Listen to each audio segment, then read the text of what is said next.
Merci de votre fidélité à Télésud et bienvenue dans cette nouvelle édition de l'entretien du jour. Je reçois aujourd'hui M. Gilbert Yebga, qui est à la fois expert financier et cadre commercial en assurance. Bonjour. Bonjour, M. Luc Emayo, et merci de me recevoir dans vos jolis bureaux de Paris. Merci beaucoup. Et nous sommes en période de fin d'année. Vous savez, généralement, c'est l'heure de la démesure, de l'imprudence et de tout le reste. Vous êtes assureur. Quelle est la bonne conduite à tenir pour être certain que même si on commettait des imprudences, au moins ce serait encadré et on pourrait être remboursé? D'abord, c'est le moment de réviser son contrat d'assurance, bien entendu, parce qu'il arrive très souvent que l'assuré, c'est à la dernière minute qu'il va jeter un coup d'œil sur les clauses du contrat. Et après, quand il n'obtiendra pas satisfaction, il va traiter son assureur de voleur, de magouilleur, ainsi de suite. Non, c'est le moment d'être serein et de relire son contrat et d'identifier son interlocuteur, de dire qu'au cas où il m'arrivait quelque chose, voici la personne qui serait mon interlocuteur. Et quel type d'assurance on doit, par exemple, contracter pour être certain que... quelles sont les assurances de base, en gros, qu'on doit avoir pour être certain qu'on peut avoir un filet si jamais on avait un sinistre? Généralement, c'est les assurances de personnes, parce qu'il y a deux catégories. Il y a des assurances de personnes. Il y a ce qu'on appelle communément l'IARD. C'est quoi l'IARD? L'IARD, c'est les assurances qui couvrent l'auto, l'habitation et les risques professionnels en quelque sorte. La responsabilité civile. La responsabilité civile. Bon, mais d'un autre côté, il y a ce qu'on appelle aussi les assurances vie. Oui. Bon, les assurances mais là, c'est plus des placements. Là, c'est plus des déplacements. Il y a dans un autre cadre, on peut aussi parler de la prévoyance. Mais ce qu'on utilise très souvent, c'est l'IARD, c'est-à-dire les accidents automobiles. Il y a une fuite d'eau, ce qu'on appelle communément le dégât des eaux à la maison. Et ce sont des contrats... Les cambriolages aussi. Les cambriolages, si vous vous faites dévaliser votre maison... Tout à fait. Mais tout ça, ça rentre dans ce que j'ai appelé l'IARD. Donc, une fois que votre maison est cambriolée, vous faites jouer votre assurance habitation. Donc, ce sont d'ailleurs là des assurances obligatoires en France. Bon, ailleurs, ça ne l'est pas. Mais en France, ce sont des assurances obligatoires. Mais des personnes peuvent mettre en place des garanties qui leur permettent de faire face à des situations telles que le handicap, telles que la dépendance. Ça, ce sont aussi des assurances qu'on peut mettre en place. D'accord, mais c'est optionnel selon vous? C'est optionnel. D'accord. Si on veut par exemple que, en cas d'accident invalidant, la famille puisse prendre en charge ou les assurances puissent prendre le relais par rapport à la famille, c'est quand même utile. Tout à fait, c'est très utile. Parce que nous sommes dans un pays où faire face au handicap est quelque chose d'assez coûteux. Et je ne pense pas que les moyens de la famille puissent suffire. Il faut donc faire intervenir l'assurance. Et pourquoi? Parce que c'est un ensemble de personnes qui mettent en commun les moyens pour que, au cas où il arrive un sinistre à un des maillons, que la société que la chaîne de solidarité puisse intervenir. C'est pour ça qu'il faut souscrire une police d'assurance. Pourquoi? Parce que je ne pense pas, en France, par exemple, les derniers chiffres qu'on a enregistrés sur le handicap nécessitent des moyens colossaux pour l'intervention. Et c'est d'ailleurs pour ça que l'État a pris des dispositions pour encourager des ménages, des personnes physiques de souscrire ce type d'assurance. Et puisque nous parlons d'assurance, généralement, quand on est en France, on connaît la carte vitale, hein, mais après, il y a une complémentaire à laquelle il faut souscrire. C'est là qu'on rentre dans votre domaine. Qu'est-ce qui est le plus utile? De se mettre sous la complémentaire de la carte mutuelle, celle de l'État, ou de prendre dans le privé? Est-ce qu'il y a véritablement une concurrence là-dedans? Non, il y a qui profite de la concurrence? Non, il n'y a pas de concurrence. Il y a comme vous l'avez si bien dit, il y a ce qu'on appelle la complémentarité. Parce qu'il y a une assurance de base qui est assurée par la communauté. C'est-à-dire que vous avez votre carte vitale. Avec votre carte vitale, il vous est appliqué une certaine garantie. On vous garantit l'intervention de toute la communauté au cas où il arrivait quelque chose. Vous êtes malade, vous serez soigné à concurrence d'un certain pourcentage. il va de soi qu'il y aura un reste à charge. Et c'est là où intervient donc la complémentaire. C'est le domaine, c'est là où intervient donc l'assureur. Parce que l'assureur vient en complément de ce que l'État a apporté déjà, à travers la carte vitale que vous venez de mentionner. Donc c'est pour ça qu'il faut, en dehors de la carte vitale, qui va vous assurer un certain minimum de confort, au cas où l'accès basique. Tout à fait, l'accès basique, c'est ça. Et la complémentaire viendrait prendre le relais, vient prendre le relais. Mais les gens ont souvent peur des complémentaires. Hein. C'est-à-dire, on leur dit, vous pouvez souscrire à une complémentaire et vous assurera à hauteur de 30% des frais, à hauteur de 50%, d'autres à 300%. Je ne sais pas ce que ça représente, 300%, mais quel est le budget qu'on doit avoir pour être certain que devant un sinistre, on ne sera pas pris au dépourvu? Non, le budget, c'est à élaborer avec son assureur.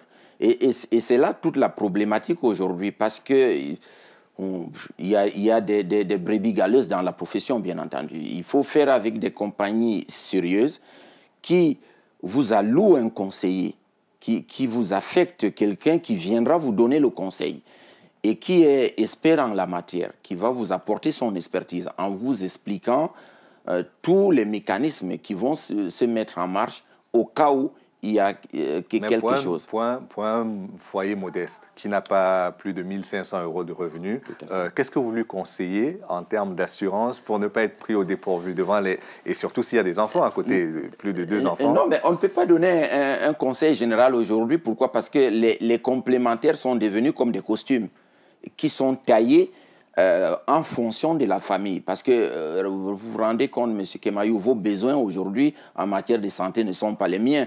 Ce n'est pas les besoins de X ou Y. Mais parlons du basique. Le basique, c'est s'assurer que si vous rentrez aujourd'hui, par exemple, à l'hôpital, vous allez ressortir sans qu'il y ait un reste à charge qui vous incombe. Et pour ça, il faut c'est pour ça qu'il faut souscrire une complémentaire santé qui vous couvre en fonction de vos besoins. Et aujourd'hui, je ne peux pas. Prenons une fourchette à peu près. Oui. Ce serait à peu près de combien? Si on veut entrer à l'hôpital pour des frais normaux, je ne parle pas de... Généralement, les frais qui font bondir les ménages, c'est le niveau c'est le dentaire. Tout à fait. C'est les lunettes. Tout à fait. et les autres soins qui Oui, c'est les deux postes importants qui font en sorte qui font que le prix d'une complémentaire santé peut monter assez vite. Parce qu'il y a le poste optique, le poste dentaire. Le poste soins, c'est le basique.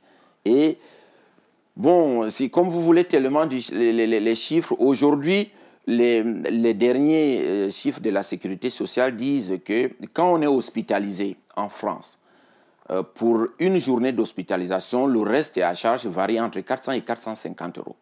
Donc, il faut partir sur cette base-là pour faire sa complémentaire. Et si on fait une complémentaire à laquelle on cotise, par exemple, 30 € par mois, c'est une bonne ou c'est une mauvaise? La complémentaire tient compte de deux aspects. Ça tient compte de l'âge de l'assuré. On peut avancer. Plus on est âgé, plus on est âgé, plus le risque est élevé. Et plus ça coûte cher. Quand vous aviez 15 ans, les risques d'être malade aujourd'hui à votre âge ne sont pas comme si quand vous aviez 15 ans. Très bien. Maintenant, parlons des foyers africains, hein, puisque notre chaîne s'oriente vers ce public-là. En dehors des assurances qui sont obligatoires en France et qui sont accessibles aussi pour tout le monde, quelles sont celles qui pourraient aujourd'hui, si on se met dans la peau d'un immigré, être utiles à un Africain? Aujourd'hui, moi, j'interviens beaucoup dans le milieu africain. Je suis très régulièrement appelé dans des associations africaines pour intervenir. Et les Africains ont été sensibilisés tous ces derniers temps sur ce qu'on a appelé l'assurance rapatriement. Parce que la plupart des Africains, quand vous leur posez la question, sollicitent finir leur jour dans leur pays d'origine, ou bien être, pour dire communément les choses, être enterrés dans leur pays d'origine. C'est pour ça qu'aujourd'hui, la plupart de ces Africains sont sensibilisés sur l'assurance rapatriement de corps. Parce qu'on a connu des drames en France, non seulement en France, mais dans nos pays, dans les pays européens, dans les pays occidentaux, où des personnes, on a eu affaire à des décès. Il a fallu la solidarité, toute une chaîne de solidarité africaine pour accompagner la dépouille au pays.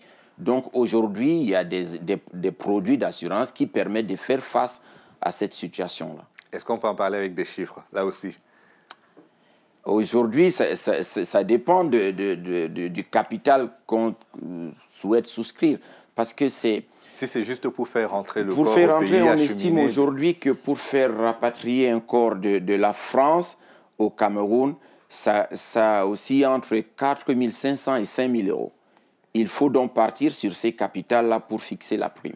D'accord. Donc, si c'est 5 000 euros, en prenant une échelle moyenne, on divise par 12 mois. Non, ce n'est pas comme ça que ça se calcule. Comment ça se calcule? Il y a d'autres mécanismes. Parce que c'est quoi l'assurance? L'assurance, c'est une chaîne de solidarité. Oui. C'est ça ce sont des assurances solidaires. Oui. C'est-à-dire, ce que les autres n'utilisent pas est utilisé par celui qui a le sinistre. On met ensemble, on est à 1000, on met en commun les moyens, et nous 1000, on ne va pas mourir le même jour. Il y a peut-être un qui va mourir aujourd'hui, on va utiliser les moyens de l'ensemble.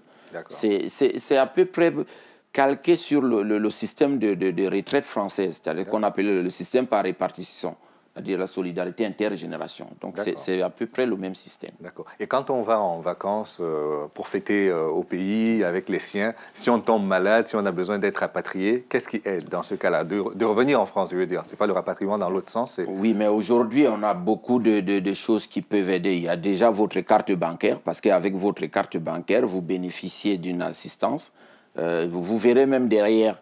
c'est écrit Europe Assistance, la plupart des cartes bancaires, et vous bénéficiez donc de cette garantie-là dans le cadre de votre compte bancaire, mais vous pouvez aussi bénéficier dans le cadre même de votre complémentaire santé et d'autres assurances annexes que vous pouvez souscrire qui vous permettent, au cas où il y a des soucis, de bénéficier d'une évacuation sanitaire en France. D'accord. Aujourd'hui... je suis désolé de ne parler que de chiffres, mais c'est ce qui parle aux gens. Oui. Quand on veut souscrire à ces assurances-là, vous avez dit avec la carte bancaire, donc on ne parlera pas du coût, mais quand on veut souscrire soi-même par rapport à des frais de rapatriement du corps au pays, quel est le budget mensuel moyen?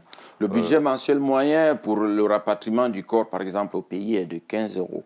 Par mois? Par mois, de 15 euros. Vous cotisez 15 euros et au moment où vous avez souscrit, le contrat prend effet à la date de souscription. Il n'y a pas un délai de carence. C'est-à-dire aujourd'hui, vous souscrivez votre contrat aujourd'hui, dès l'instant, vous pouvez réaliser le sinistre. Donc, ce sont des choses qui doivent être enseignées à la population africaine qui vit ici en Europe.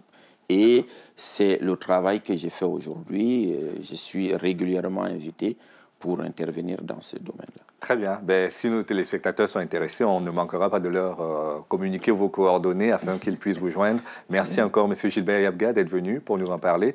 Expert financier et cadre commercial en assurance. Merci encore. Merci, c'est moi qui vous remercie. Et merci à vous d'avoir suivi cette émission jusqu'à son terme. Rendez-vous demain pour une autre édition de l'Entretien du jour. À bientôt.